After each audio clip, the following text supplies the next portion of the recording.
All right, we do this every Wednesday. We talk all sorts of stuff with Chip Patterson, my friend, CBSSports.com. Cover 3 podcast. And there he is. If you're watching on, I guess you can watch on YouTube, or if you're watching on TV, Chip Patterson, my friend, how you doing? I'm doing well. Hope you are. Good to see you. It's good to see you too. I want to get to stuff on Chapel Hill because once again they have decided that we're all stupid. It is amazing.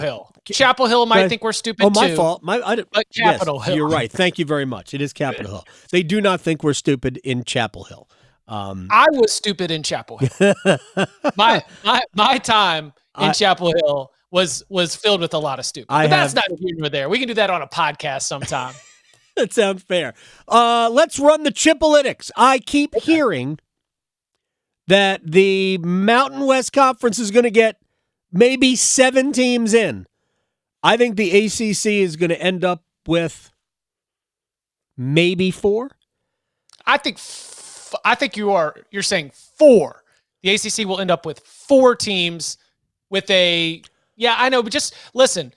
The committee they've been butt recently. Like Virginia's last 10 games don't factor in the same way that last 10 games factored in 15 years ago. All games are the same. They're all little snowflakes, and Virginia did enough work already that I think it's okay, even if they are just continually sliding backwards in the projections. I think the ACC gets 4. I think there is an open door given, favorable results and maybe an unfavorable treatment of Indiana State that could allow for a 5th. And there's a couple teams that are there, but it sounds like you are questioning the strength of the Mountain West. I'm not questioning the strength of anything. I have watched 0 games played by Mountain West teams. I am not questioning anything. But Jay Billis said something, who does watch basketball, said something on Scott Van Pelt the other night that I believe is probably true. And I would believe that this is true not just for the Mountain West, but also for the Big 12. That if the ACC were playing in that league, or if those teams were playing in the ACC, then records, and the Big 12 is probably a bad example because this is not the same thing. But if those teams in the Mountain West were playing in the ACC, their records might be a lot different than they are. It is so hard to compare across because there's so little overlap from the Mountain West to the ACC. Jay Billis said we should have an ACC Mountain West challenge and see how it all works out. How many teams from the Mountain West you think get in? I'm not sure about how many officially get in. New Mexico has not had a good second half of the season, and they've been playing their way into a tenuous position. But what I can tell you from watching a decent amount of Mountain West and tracking it through the season is that they've got a super strong top 6. Right. And what's happened is that every single time these top 6 teams all play each other, they all knock each other off. Mm-hmm. They go and they win these thrilling games. And look, a lot of them have been on the mothership CBS Sports Network, right? So you do have to stay up a little bit late, but that's okay, because just like when you get the trumpets, for the Mountain West games, the I love that. I missed that. It means you also get a little bit of when you watch the Mountain West on CBS Sports Network. Chip's got his own soundboard. So do that again. No, I don't know what you're talking about. Do that again. You want me to pull on this little ripcord right here? This ripcord, they can go like that. That's so good. All right. Utah State is legit. If Utah State jumped into the ACC right now, they could finish easily with a double bye in the ACC tournament in a number 3 or a number 4 seed.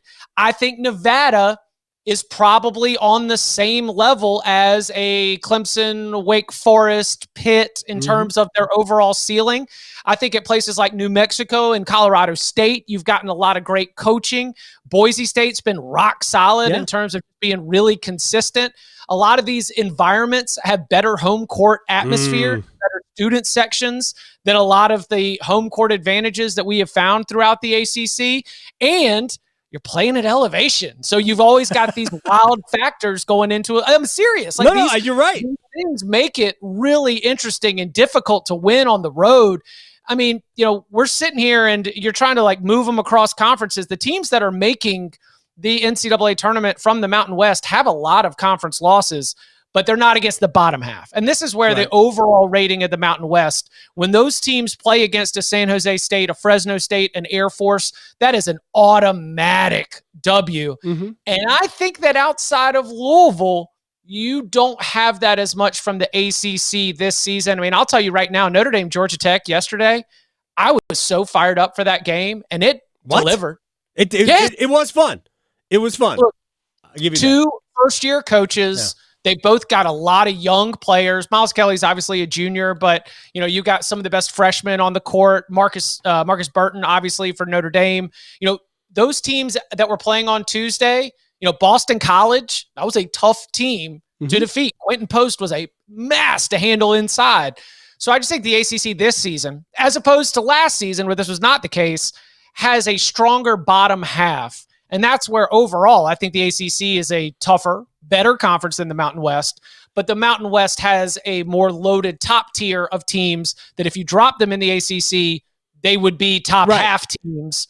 And they've just got a bunch of easy wins at the bottom of the standings. And the funny thing is that every time an ACC team lost to one of the teams below it in the standings, it got ripped for it nationally. Every single time an ACC team, like when you lost to Georgia Tech, I'm not going to even lie and pretend that I've seen Georgia Tech more than 6 or 7 times this year, but I saw all of their conference wins.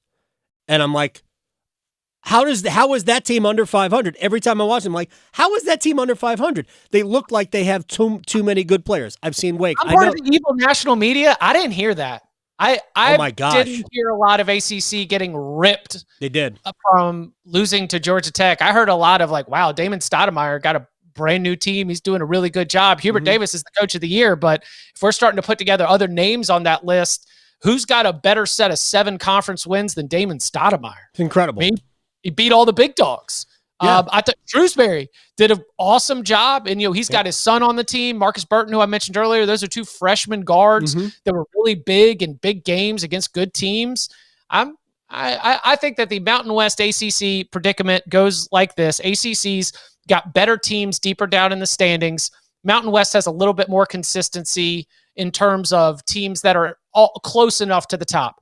Duke and North Carolina, or North Carolina and Duke, have separated themselves from the rest of the conference, and you just don't have that as much in the Mountain West. By the way, I miss the days where we used to go to like Ogden, Utah, and Boise, Idaho, or Missoula, Montana for the first rounds of the NCAA tournament. I miss those days. Boise with the court, where like the court would have an individually specialized for the location design on it. No, they used to use Boise's court, so it was like half orange and half blue inside the key, which I loved. I loved seeing all of that, and I always wanted to cover a sub-regional at Boise. Never got the opportunity to do that.